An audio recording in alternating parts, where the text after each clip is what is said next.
Hey, it's me. I know this video is a little dark, but it's not like it really matters, right?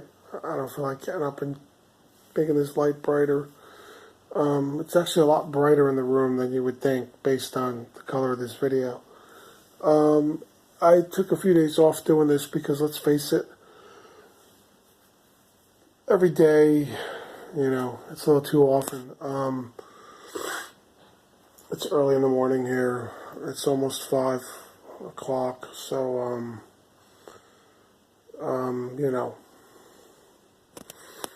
forgive me if I yawn every so often. Try to make this quick. It is cold outside. Getting that polar ice mess of air moving through. I actually have a fire going. See that?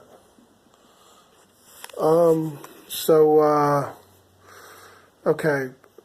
Any developments here? It's going to take a while for the weight to come off someone like me. So I'm prepared. Excuse me. I can say that the hunger issues, like I said, I get hunger issues more in the morning, the first half of the day. They're annoying, but they go pretty quickly. I guess I would say around after 12 noon, sometime around 1 or 2 in the afternoon, that's when the hunger leaves. And that's when I feel the best. I feel alert. The hunger pangs, whatever, are completely gone. Not that I have a lot of them to begin with, but any hint of it just disappears. And I don't know if that would be different if I didn't drink coffee or something in the morning. I heard that even though you could drink black coffee or whatever in intermittent fasting and it helps with certain things, it's still kind of kicks off or tricks your digestive systems into thinking food's coming. So I don't know. Who the heck knows? But my clothes do fit better. So last night I wanted to try something. So I went up into the bedroom. I opened the closet, and just like a lot of overweight people, I've got clothes in several sizes, hanging around. So I took out a pair of pants that's like a size smaller. It's a slightly different brand than the ones I have now. So, there's always differences in sizes between brands. Some are cut smaller for whatever their size is. So that's what these are like. But they're comparable to the ones I have now. But they're like a size smaller on the waist. Now, it seemed one size, no big deal, right? Well, I couldn't get these things on a few weeks ago. They would have never fit me. I wouldn't have even been able to button them. At least not comfortably. I would have been having to really hold in my breath or whatever. Well, I put them on last night. I put them on, and I said, wow. I like my stuff a little loose. So they're not to where I would wear them every day yet. But I could wear them to work if I had to. Right? They're still a little snug in certain areas for me, for my personal comfort. But I could wear them if I had to. They buttoned no problem. They were on me. So that's amazing. In only, not even 3 weeks. So there's definitely something going on here. Even without a scale, where I can't really post numbers. Again, I don't want to become a slave to scale numbers. It's working. It's going to be a while before you really, I would really notice a big difference, but my wife notices a difference too. She even said, she could definitely tell that I've slimmed down a bit. She said I was really bloated. She was actually worried for my health that, so that's good. I mean, look, if I were eating more keto or low carb or whatever, I'm sure I can I'd probably be able to drop the weight a little faster. But like I said, I want to do this eating real food. And mind you, I am not being good. Like when I do eat at night in my eating window. And, I was saying I was doing OMAD. I'm kind of like a mix. It's like a weird hybrid between OMAD and 20/4, something like that. Because even though I eat one meal a day, I don't stick to strictly that meal. I'm still doing an eating window. So I'm more like a 20/4 person. Or an 18/6. Or somewhere between the two. Something like that. Okay? It's technically one meal a day, but I kind of graze after that. And I kind of take advantage of my eating window. So, but anyway, it's all legit. So, that coconut custard pie. I mean, I've been eating little at night as a dessert. This coconut custard pie my wife bought at the store. It's an amazing pie. They make them in the stores here. So it's almost like homemade. And coconut custard pie is one of my weaknesses. But it's a beauty. I could actually eat it, So it's like I kind of diet all day. Then I come home. What did my wife make last night? She made, chicken parmesan, chicken cutlet parmesan, with the sauce and the mozzarella cheese, Italian style chicken. This is my wife's Hungarian coming out. She makes mashed potatoes with it, right? Like my mother, Italian American, would never make mashed potatoes with chicken cutlet parmesan, but my wife does.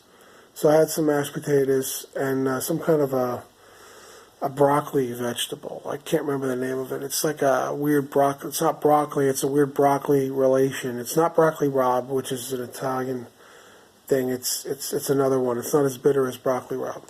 Anyway, and she makes it, and you can tell there's some oil in there, and there's lemon and some Parmesan, like cheese, grated cheese mixed in. So it's definitely not low-cal. So I had this for dinner, 2 plates, like I would normally eat.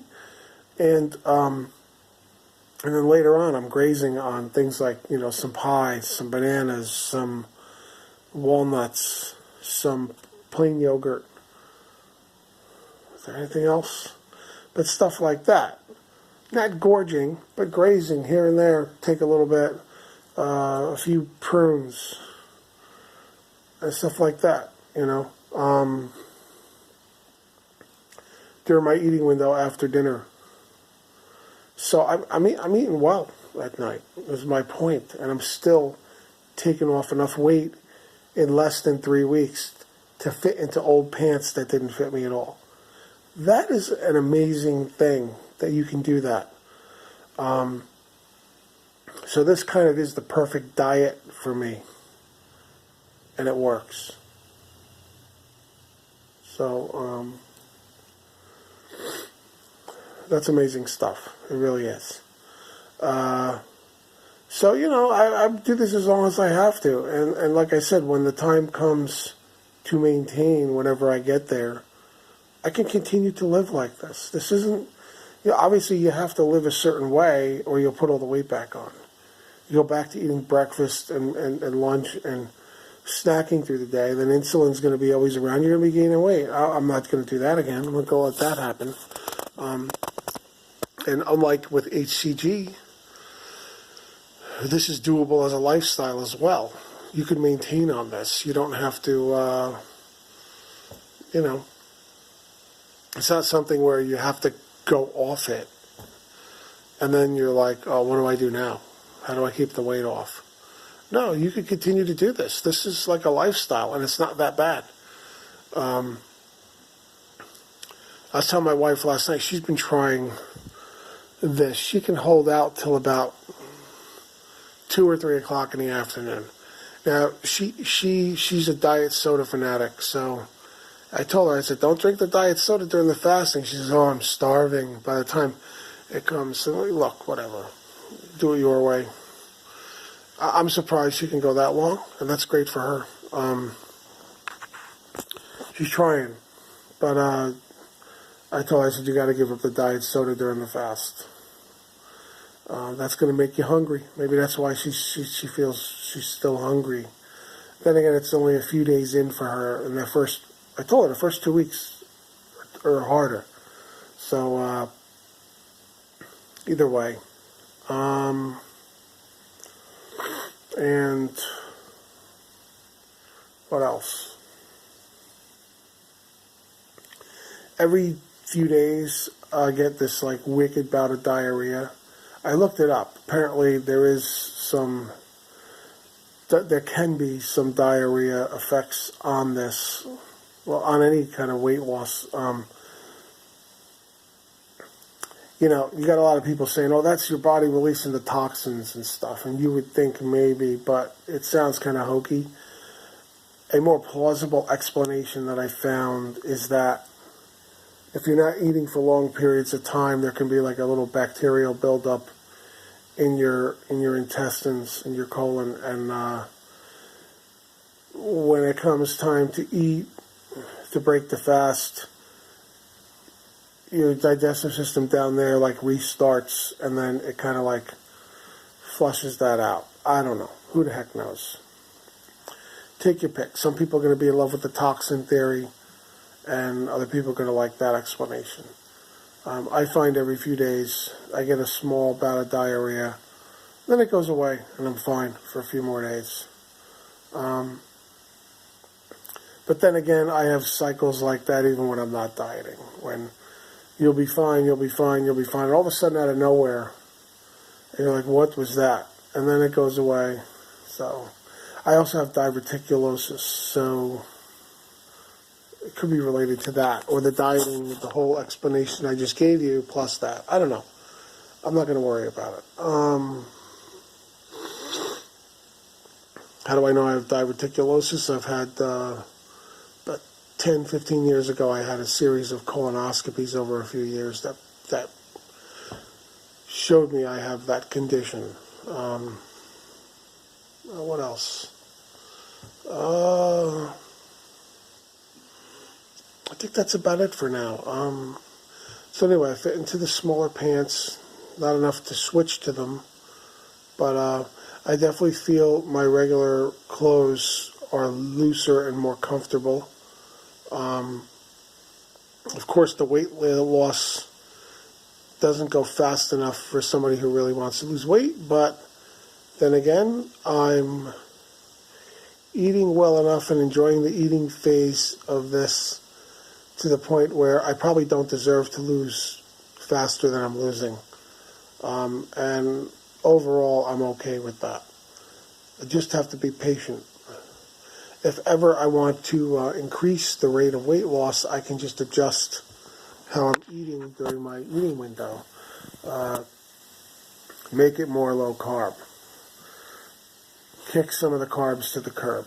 Don't eat pie for dessert, stuff like that. Obvious things. The very fact that I can, over the course of a week, polish off a large coconut custard pie is just amazing and wonderful at the same time. Talk about not depriving yourself. I mean, during the fasting window, yes, but when it comes time to eat, there's really no dieting involved. There doesn't have to be. There can be. It all depends. You're just adjusting how much weight you're losing and how much glycogen you're putting back in your liver, I guess. But regardless, there's a fat-burning effect going on, regardless. There is a fat-burning effect going on. I can see the evidence of it in how my clothes fit. And by the way, for all the little sacrifice of not eating during the day, giving up breakfast, giving up lunch, and that's during the week, mind you. On the weekend, I do a slightly wider eating window, which includes like later lunch. For all of that sacrifice, I feel better. When your body's not digesting food all the time, you feel better You feel like things are working better. You feel a little lighter on your feet. You feel a little less inflammation. You're not bloated all the time. And the mental clarity. I find that when I'm working. I got my phone. It's really cool at work. I work in software testing. So for the most part on my job, they leave me alone at my desk, and I know what I have to do. And so I got my phone and my cordless headphones. And I do what I do. I do my job. And, I'm watching YouTube videos. Well, I'm listening more to YouTube videos all day on my wireless headphones to my phone. And everything from, whatever I'm interested in. And a lot of that's intermittent fasting, which keeps me going. But, everything. Cryptocurrency, one of my other big interests. Or whatever.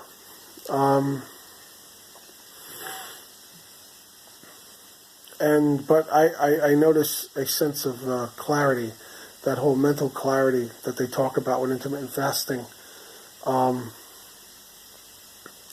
Once I get into the zone in the mid to late afternoon, when the hunger completely leaves, any hunger pangs are gone.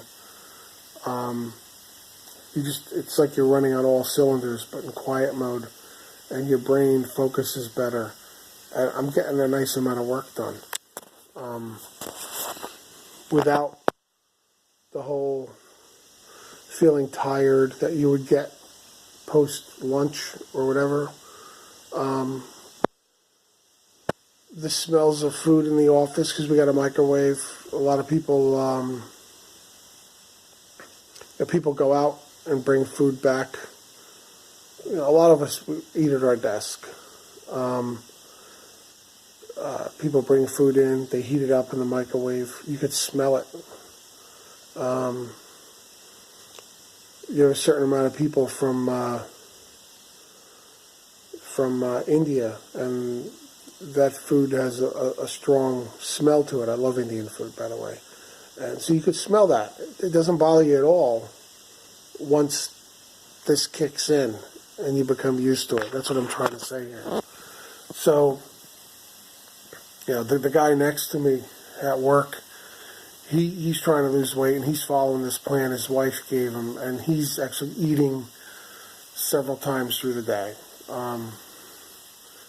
And, you can smell the food right next to it. It doesn't bother me at all.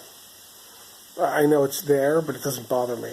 It's not making me crave anything, is what I'm trying to say. So this is actually a very nice program. This really works. You can do this. And I'm someone who loves food my whole life. I wish I knew about this whole hormone insulin thing 20, 30 years ago.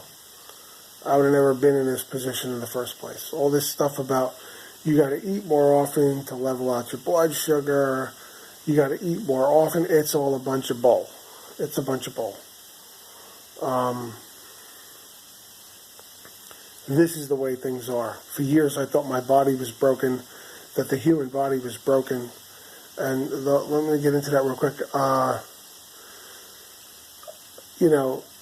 You look at wild animals, and they're out there, and they eat, and they gorge, and they seem fine. What you don't take into account is that they're fasting for long periods. They don't have, they have to hunt what they eat or whatever.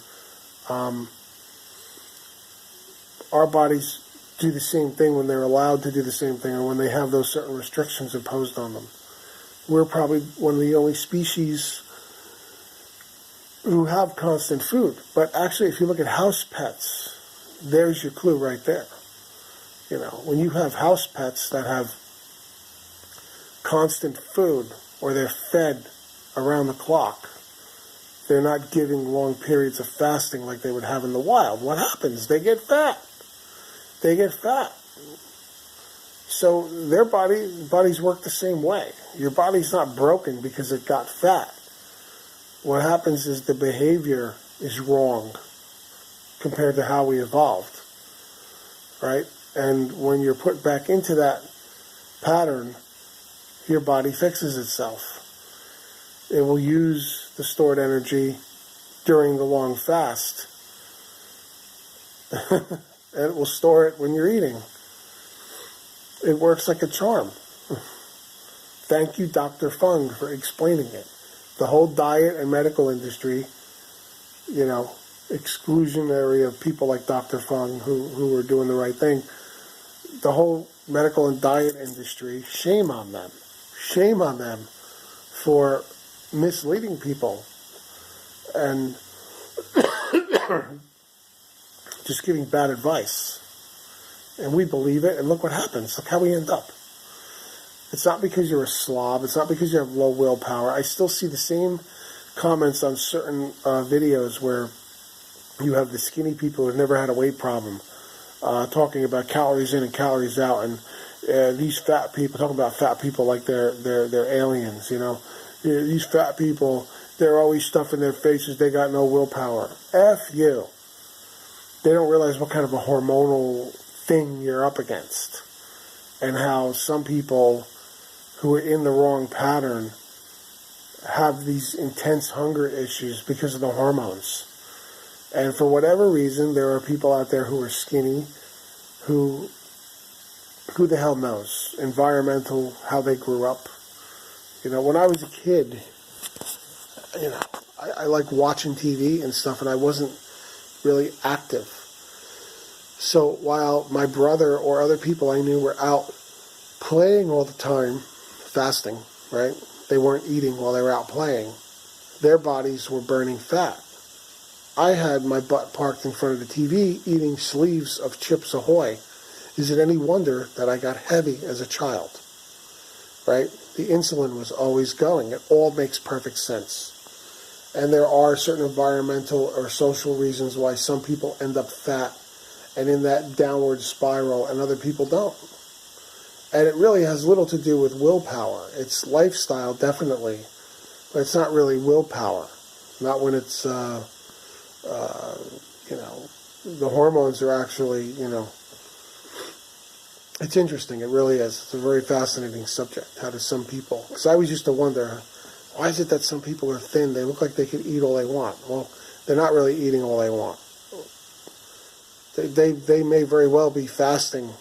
It's just their lifestyle. They don't realize they're fasting, or they're not snackers. They're not eating between meals, and therefore they never end up with a weight problem. And yeah, people in varying degrees. Some people are thin, really thin with low body fat. Other people are like in between, but you wouldn't call them fat or obese. But they are carrying around body fat, but not to the extent of someone who is really, facing that big uphill climb against the hormones because they've always been overfed and they can't figure out what's going on. They think it's them. It's them in that it's a social, mental thing, but not physical. Physically, your body works. So it's been an eye-opening experience, is what I'm trying to say here. It's been very eye-opening when you listen to people like Dr. Jason Fung and people like that who explain the mechanism behind it and why this works, and how it's not just calories in, calories out. There's a big hormonal factor, a big lifestyle factor, and the whole fasting thing. So it all makes perfect sense when you really sit down and ponder it. So anyway, this is going on over 24 minutes here, so I'll cut this short now and move along. Things are going well for me here. Mentally, I'd love for it to go faster, but I'm enjoying the eating part of my plan. So until I rein that in a little bit, but like I said, the weight loss is actually, I don't know what the actual numbers are, but as far as the way I feel and the way my clothes fit and are fitting, things are moving along, right? So thanks for watching. Please like and subscribe. Check out my t-shirt link below for the intermittent fasting subject t-shirt line. And that's it. See you later. Thanks. Bye.